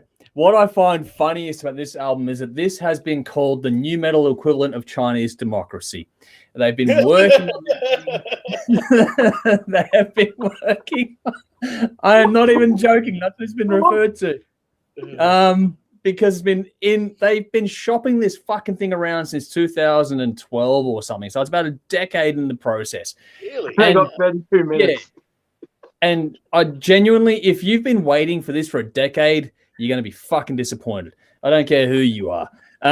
This is not worth a decade wait. That said, I'm not going to tear strips off of it, believe it or not. I'm not going to be glowing, but I'm not going to tear strips off it, because there is an element to this one, because the self-awareness of it that Brendan mentioned, it's very different to listen to this than to go back to Chocolate Starfish, Hot Dog Flavored Water. There's a different mentality in this. And so because they're taking the piss out of themselves on this one, that gave me a chuckle. The self-deprecating nature in the first few songs, I didn't mind that one. Even Dad Vibes. Fuck. It's infectious. There's a hook to it, and you know what they're doing. And because you know what they're doing and they know it, everyone's in on the fucking joke, you get it. So you're able to get into it. When they were quote unquote a bit more serious about things and people taking them seriously back in the day, I can't fucking stand that shit. Because it's a joke, or it's an in-joke now. You have a couple of drinks with this, and the first few songs will make you chuckle. After about the halfway mark, this thing falls off a cliff, and it's fucking terrible. The back half of this is woeful. I think the only remotely interesting part of this after the first 3 songs is the cover of Don't Change. because it's different. And it's not terrible. It's just different.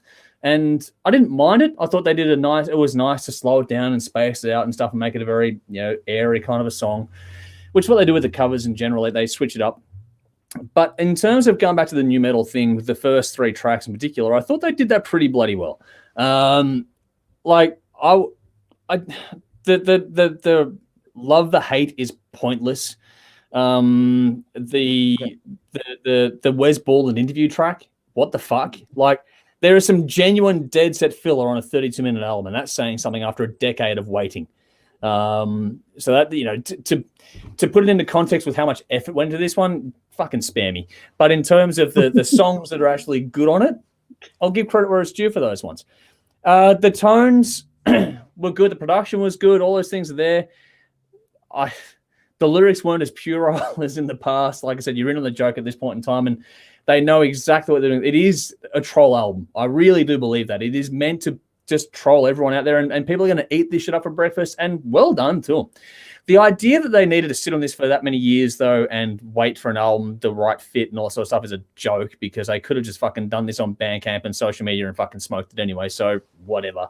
I think there's a lot of ego behind the scenes with this group, but yeah, I don't know. If you're going to listen to this one, listen to the first 3 tracks. Out of Style, Dirty Rotten Biscuit, Dad Vibes.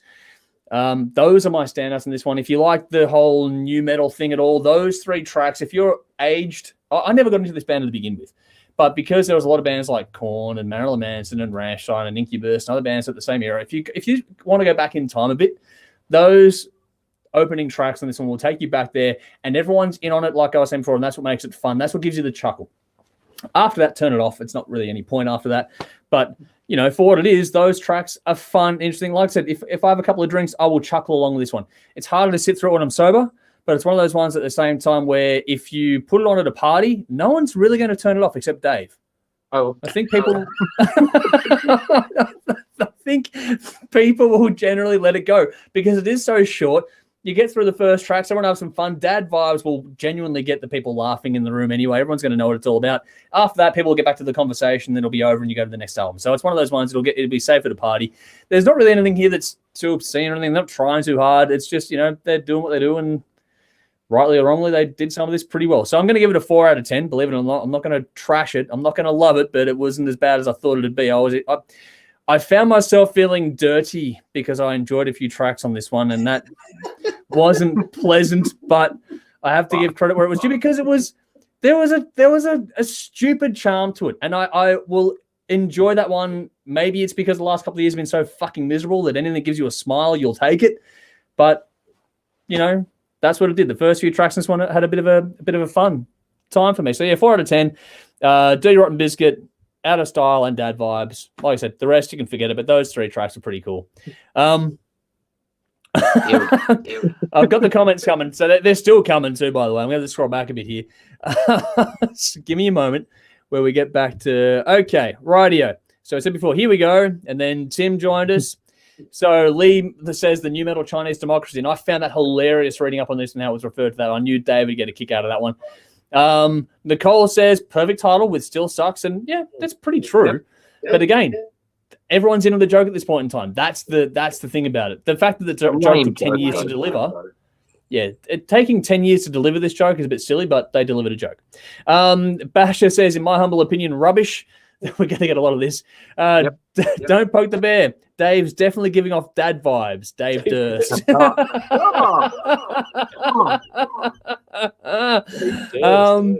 Nudes says, I'll get Dave Durst on a t-shirt. Oh, we should. We should. Next episode, I'm wearing a red hat back. Yeah, absolutely. Yes. Red hat. Yes. All right. This is going to be like a whole one-upmanship in the comments, though.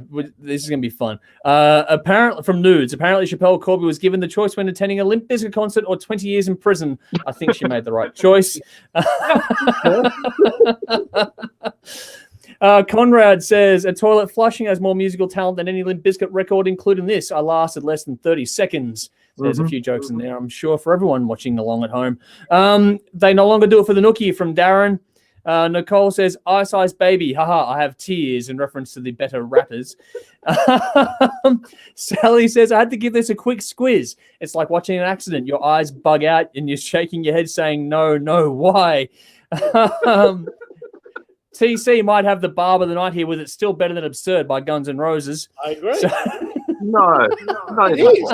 It's way better than it. I don't know. I'd go Dead Heat, personally. Hard School's better than both. You'll accept that. All right, cool. Brendan will accept. All right, Sally says, yes, Snacky Poo. What the fuck, Fred? What's with the butt stuff? If you haven't paid attention by now, he likes it. Chocolate starfishes. You guys are best, man. Yeah. Dave says Dave just wants to break stuff. It's his way or the highway, so it's all puntastic now. Man family, good to see you. Thanks for joining us. He says, wherever this charts, send Dave on a holiday there. Come at me, bro. I don't think it's going to be charting anywhere in a hurry. No, this isn't doing that well. Nude says, no, it's not fun. I'd rather massage my balls with a cactus. Yeah, rather masochistic, but all right. Lee says, priceless. That's what we're doing. Dave says, you said it like it's a bad thing. I'm assuming that's in reference to the cactus. I'm assuming. I might be wrong. Man. Tom says Limp Bizkit sounds the same, not for nostalgia purposes, because they're extremely limited. No one's denying that, I don't think, at all. Lee says, get a room, boys. And I think that's in reference to the comment before as well with the cactus. Marco says, who the fuck was waiting 10 years for a new Limp Bizkit album? Thank you for joining us. Very good question. No one was. Maybe the band. That's about it. Tom says the cover is brutally horrible. There's been a lot of mixed feedback on the cover. A lot of people don't like it. Yeah. TC says, if I get another chance on the show, I'll make sure I wear a red cap backwards just for Dave. Yeah. Don't worry, we'll get you back in. You are going to be locked in for sure, our good friend there. Andrew says, as a Limp Bizkit non-fan, I won't bother with this one. Your reviews were the clincher. I would also turn it off at a party. So here we go. We're getting to that part now. Dudes follows up saying I'd smash the stereo. I'd hammer my fingers with a fucking hammer. I did that on the weekend too. I'd rather do that than listen to this again. Marco says, furthermore, who the hell wants to go back in time and listen to music of the late 90s? I would fight Dave to be the first one to turn off this crap. So there we go in that one as well. I want to turn it off. I want to turn it off. Are we there yet? Nicole says, no joke, they suck. Don't Poke the Bear is doing an emoji. I'm assuming it's having fun. Lee says, did you go to a confessional booth on Sunday, Andrew? Confess your sins for liking some of the Limp Bizkit tunes. My father is a minister. I'm fucked either way. So take that. I like the Limp Bizkit song. I did it for the regardless. So Marco says, anyone buying a Dave Durst t-shirt should be shot. Hashtag Team Dave. So we can make that a thing. I think Dave Durst t-shirts have to happen. We are going to have to do this, aren't we? Now this is going to have to be something, isn't it? Here we go. Tim says we need Tim's rebuttal Thursday. TC Tim will be back on Thursday. He couldn't make it tonight. We're going to get into a rebuttal on all this on Thursday. So tune in on Thursday night for that one. There. Well, also move along on to what is or isn't. I don't know after that, the main event of the evening. I don't know if we're going to be able to top that one at all, but we'll give it a shot. Next up is Bullet For My Valentine. In the links and in the description, in the comments, all sort of stuff, you're going to find Bullet For My Valentine with the track Rainbow Vein. So band knows, so therefore you go and search it up if you can't find it in the comments. So let's get into this one now. So this is Bullet For My Valentine with their self-titled album. 10 tracks, 48 minutes, the 7th studio album of the Welsh band, released November 2021 via Spine Farm Records, produced by Carl Brown. 4 singles have been released, including Knives and Rainbow Veins. We haven't spent a lot of time on this band on the show. I think the closest we got was that Torture album that Nikki chose for us a couple of years back, which went reasonably well. Yeah. So there are some fans like Nikki and Mick in particular that are fans of this band. None of those are with us here tonight, obviously, but let's see how this one goes overall with a relatively fresh palette, so to speak. I don't know. Brendan, let's go to you first. Where do you land with this band in general up until now, and what do you think of the album? Well, I dismissed this band. I think like most of us confessed when Nikki put it in the Torture episode that we'd all kind of just gone, oh, they're just one of those bands. Yeah. To be honest, I thought My Chemical Romance and Bullet For My Valentine were the same band. They're quite clearly not. Yeah. Definitely not. Clearly very, very different bands. Yeah. These guys are pretty damn good. It does still fall into that category of their newer new metal kind of stuff. Not new metal. What do they call it? No. Modern, whatever the fuck. What we're calling modern metal these days, I think, for us old bastards. But yeah. It slips into that from time to time. So it still will make a, rusted old man like me sort of wince. But generally speaking, it's pretty bloody solid. It's incredibly well played. And it's got a darker edge. It doesn't have that, I don't know, that kind of when you can't tell if you're listening to Slayer or bloody Justin Timberlake, where it's just that's too extreme difference between the two. This doesn't seem to have that. It's actually much sort of closer. It's pretty bloody good album. Like I said, for something that's not really in my wheelhouse, I found it to be a pretty bloody easy listen. And we'll probably go back to it. And I really should listen to more of these guys because they're obviously bloody good. Yeah. So, even winning an old man like me over, I think it was pretty good. Shadow was the song for me that really jumped out. I thought that's cool. Incredible tune. But also Rainbow Veins. Was that a single? Was it? Yeah, there's a video for that one. So yeah. All right, cool. Well, look, these guys are good. Like you say, if you are rusted on and you're trying to find something a bit newer, a bit more modern that you might like, I think these guys are a pretty good place to start. They're all incredibly good. The drums are good, guitars are good. Some good solos. Vocals are really solid. His clean tone doesn't sound like boy band. He's still got some gravel in it, and so it's pretty cool. So look, I gave it 8 out of 10. I thought it was a bloody good album. So I've really got to listen to more of these guys' stuff. They're cool. Cool. Just quickly, Paul put a comment here saying they had their original self-titled album in 2004. I thought just doing it back in detail, that was an EP back in 2004, which was self-titled as well. Not quite sure what the go is there, but it was a 5-track EP for the record there. But that's what the band have called this one. Not our decision. The band called it Bullet For My Valentine, so we're just going with that. Dave, over to you. Yeah, I think hell just froze over because me and Brendan are kind of on the same page for this one. Wow. It's Bullet For My Valentine, a band I've never really paid much attention to. They were always in that kind of emo screamo shit from the early 2000s, which I kind of just ignored for starters. And Nikki tortured us with that album a few years ago, and I don't really remember much of that, but I remember I didn't hate it. So, but this started off pretty good. I was actually surprised. Musically, it's really cool. There were a few times when I just found myself nodding along to the riffs, and the solos were fucking great. They really caught my attention. It's heavy, relentless, and they've got a great sense of melody. And the more I listened to it, the more I began to understand it. And it's a bit of a learning curve with this. Knives was a pretty good song. It's dark and heavy. The changes between the clean and the harsh vocals were very well done. The changes of energy between the verses and the choruses was also very cool as well. My Revere, that is not an easy listen. The fucking lyrics are brutal and haunting and straight to the point. And I wouldn't be surprised if this guy has some issues, man. Kind of Escape the Waves. That is another very unpleasant song. But I think I'm not sure if it's just being brave and writing something honest like this, or if he's just trying to be angsty. But it's done pretty convincing for an attempt. I think it's there's a lot of heart to it. Yeah. The interesting thing about a lot of these lyrics is, some of them appear to be from the inside, self-analyzing, dealing with internal struggles and conflict, like My Revere. But then other songs are like standing up against external conflict and finding your way, like Parasite. It's an interesting contrast because it goes from one extreme to the other.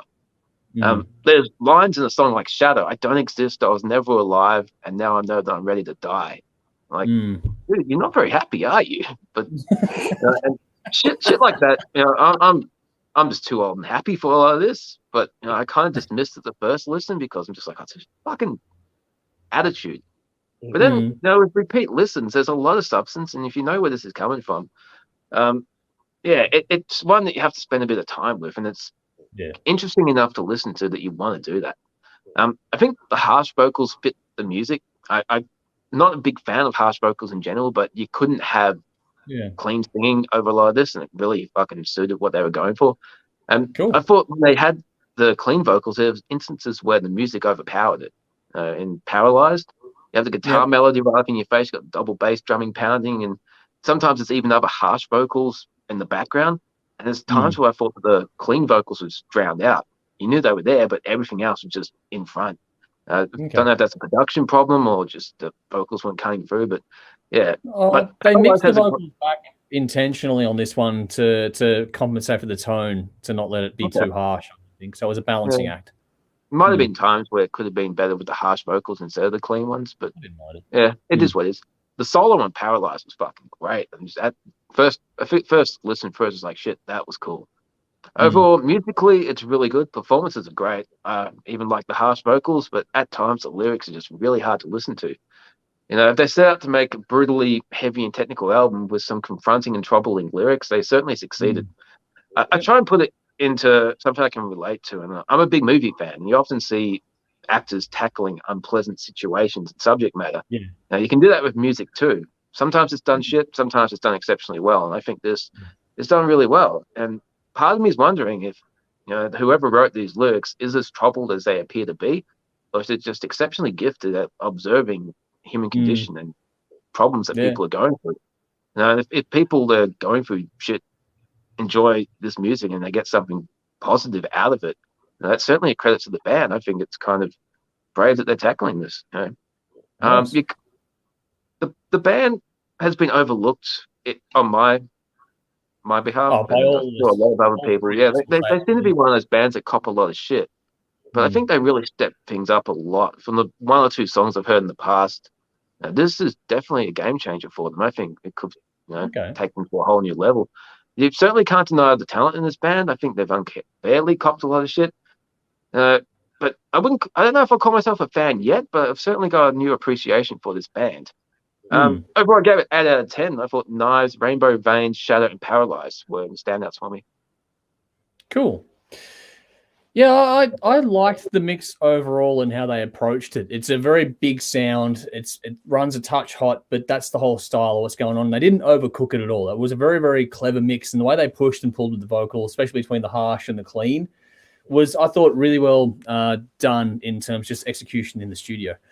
I think performance-wise, this is bang on. Lyrics has been covered off. They're great storytellers. I don't know enough about the band to know what the dark past or lack thereof influences them in that regard with, but all those things, the emotive weight of this is definitely present. I think that if you like it with the heavier stuff, with that sort of semi-scream, but you know, you want some melody as well, this is a really good listen. I think that in terms of this year's releases, Trivium has them beat for this style of music. I agree. But at the same time, this is still very, very good. The critique I would put onto it, I mean, everything you guys are saying is correct. This is very, very good. Between the Torture album and this one, I'm actually wanting to go and check out more of their stuff. They've been around as this incarnation since about 2003. They were a different band name before that one.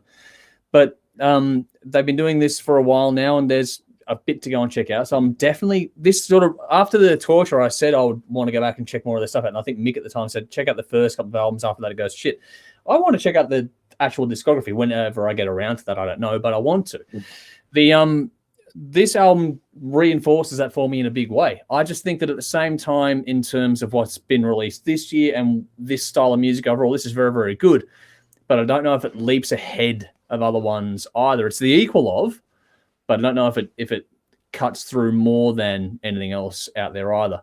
So the one track that, Brendan and I are going to be complete agreements on, Shatter. That song, that's a fucking banger. Like that is fucking cool. The way that thing hits in the groove is just stunning. When they settle into a groove, they do. The first half of this album is really intense, and then you get your diversity in the second half of the album. You get more play in that space. So the way they did that was very smart. The album flows nicely. All those things are there. But I just found that, when Shadow came on, that really stood out, as in really stood out. And then the rest of the album was sort of, not same, but in terms of impact on me personally, listening to it, it didn't do up or down by comparison to that. It was very much a level listen versus when Shadow came, I was like, oh, hang on. That got my attention every fucking time I put it on. And I knew it. It was the first time I heard it. I was like, that is going to be a standout track. And it didn't change after the 3 or 4 listens I've given it. That song, if nothing else, check out that song. Like that is a fucking killer track.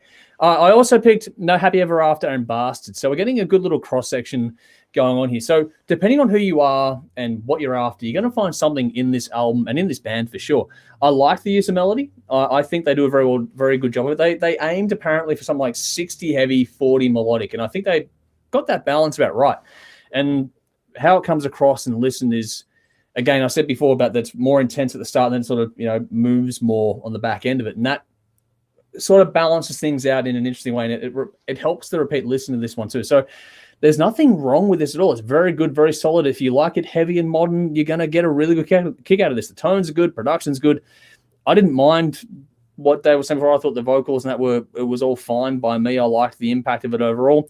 Just don't think it quite cuts through, but it's still a very, very good record to listen to. So without, backing everything too far, I gave it a 7.5 out of 10. I did enjoy it, just not quite as much as, if I'm going to go through tonight's reviews, I'm going to go back probably to Moonshifter first and foremost out of the ones tonight, just in terms of that's my one. But this is still very, very good.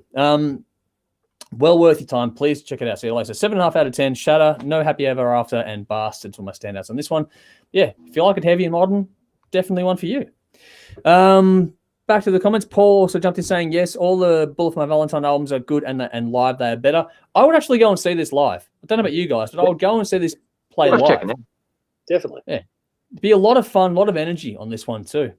Lee says, give Dave his cheesy Scandinavian fare any day. Metal is at its best when exploring the darkness of human emotions, etc. I agree with that completely. That is very cool. But Paul also says the Poison album from 2005 still rocks. Bullet For My Valentine's discography is all great. So there we go. We got some good diehards, and I like it when it's cool to see that longtime fans like Paul are still on board with this one at this point too, because I've had some up and downs over the years. So apparently the reception to the last album wasn't that great.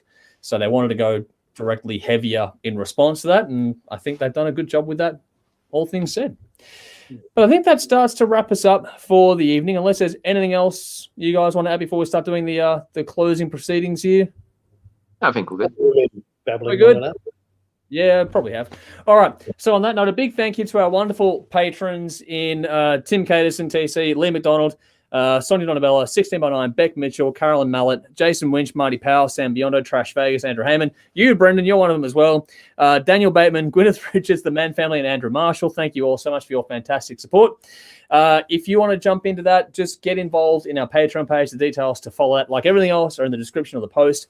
We're looking for people to just jump in at the $2 tier at the moment. You get like 50 new tracks to check out a week just by following that little $2 thing there. So we've got like 27 people at the moment. Can you be the next one? Let's see if you are. Check us out on TV as well. Well, I'm just going to be shameless with this shit, Brendan. I have to be. No shame at all. I'm going to just fucking run with it now. In the comments now, I'm putting out playlists as well. So if you want to check out some of the music that comes to us as well in the inbox, there's a Spotify playlist dedicated to that, which is called Hot Rockin' by The Hard Rock Show. And that's just a whole bunch of new stuff. We get like between 6 and 10 songs a day update on that one. So it all cycles through very, very quickly as well. But check us out on television, please do. 10:30 p.m. Saturday nights on Channel 31 in Melbourne, 10 p.m. Thursday nights local time on Channel 44 in Adelaide. Our next special episode is Van Halen at the end of this month, and then after that we're into the silly season. We've got a lot of plans for that coming up very, very soon as well. Our next stream is on Thursday night, where Tim will join us for his rebuttal when it comes to the Limp Bizkit review. But we're going to be covering off, as a general rule for that one, Lucifer, John 5, Omnium Gatherum, and Armored Saint, a classic review from them with Symbol of Salvation. That's coming up as well. So it's a good lineup on Thursday night. A few more reviews on these ones this week to try and make up for not doing a few things last week. And that's it. Just follow us on all the platforms and everything else going on there too. There's a lot going on.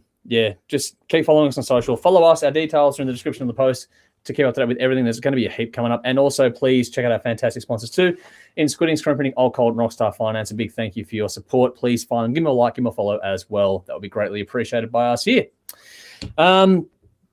What else we got here? So Nude said, still keen to work out a payment. Yeah, I've got to get back to you on that. I've got to work out a way to make it all happen. We might have to do something that's a standalone thing. I'm digging in, but it's tricky. TC says, hope Channel 31 can sort out their streaming soon. Now, on that note, their streaming platform should be up and running now. I did check it the other day. They have the server and everything up and running now. So I check it out, TC. What is it? ctvplus.org.au is the website.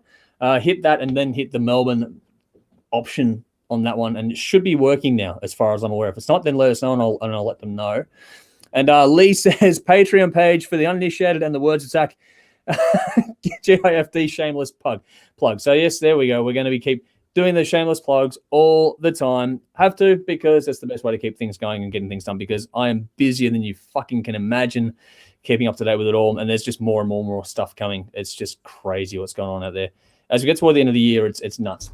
But all right, enough of all that. Time now to move on to the fun part of the streams while I do the fucking reverse image shit in my head here. We have to go to the bin. So let's go to you first, Dave. Yeah, negativity.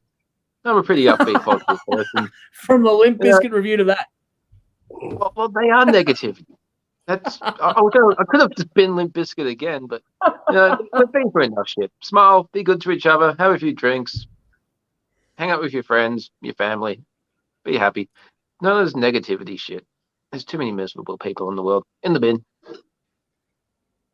Well said, Dave. We'll get to you for the Sonite for his meditation podcast coming soon. All then, man. Brendan. All then. Brendan, over to you. What's going in the bin? Let's go with this one. Sony can go in the bin. Specific. Okay. Sony can go in the bin for a lot of fucking reasons. Yes. But specifically, where's my PlayStation 5, you fucks? Been waiting for a fucking year now. I want my PlayStation 5. I'll pay in cash. I'll play graft, corruption. I don't care. Where's my PS5? You've been waiting for that. You put that on order a long time ago, didn't you? I actually haven't ordered it. But, okay. hang on. You can't order them. I know. It just sounds funny. The only one that does back orders is like Big W. They put like 3 out every fucking 6 months. Yeah, it's fucked. Jesus. If ever we've needed a bloody gaming console, it's been this year, you fuckers. Yeah, and now that everything's opening up, Huh? Dave? What was that, Dave? There's plenty of gaming consoles already out. Yeah, no, I've got a 4. I just want a 5. I want to switch because I'm not fucking 4. Fuck you from the guy who has a Switch. That's the only one I've got. Yeah, which is good. PlayStation 4 is good enough. Yeah, it is good enough. It's the bin. Don't take it too seriously, don't you? Don't take anything we do too seriously. If you are, negative. Negative. Fred Durst has got a PS5. Oh, okay. You want some negative stuff? Wait for the comments to come through in a second. Anyway, my bin for tonight is dingbats and Christmas shopping at the moment. Yes, it's already started, and I've gone out to take care of a lot of it, and I'm glad it's done now, because after the weekend of that, fuck off. It's almost like people have forgotten how to be people in a society over the last couple of years. It's fucking bonkers out there. So just a little more awareness and a little more working together would be appreciated in the public domain. Just fucking nuts. I'm glad it's done. Like, fucking, I couldn't imagine waiting another 2 weeks to go to Christmas shopping. It's already got out of the way. It's done. Did you buy me a PS5?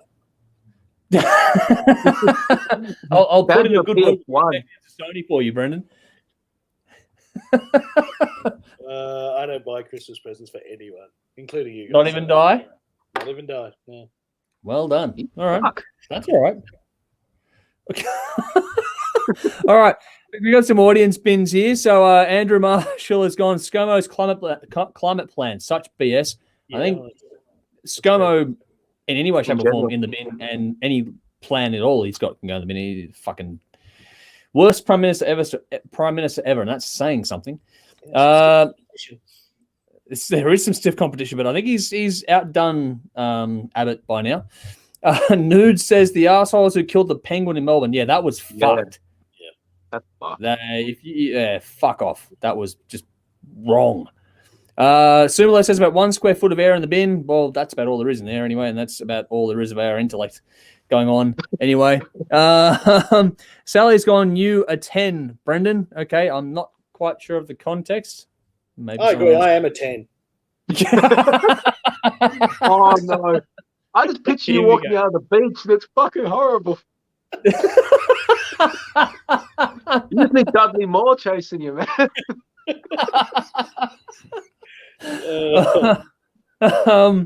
Nicole says wolf fighters in the bin. I'll keep the huntsman's, but bit the wolf one that run like a murph along the ground. Yeah, the bin, the wolf. Yeah, wolf spiders are not fun. Whitetails aren't fun either, for that matter, just for the record. And Nude says, Christmas shopping, Dave Durst shirts for everyone. It's going to be a running fucking joke now. You guys are going to come here for the Christmas filming, and then we're going to hang out afterward when we ever get together in December. I'm going to give you all fucking T-shirts for that, Dave just Durst, for the sheer fun of it. Dave Durst T-shirts. So I'll get my brother to do a bit of artwork for it. That'd be all right.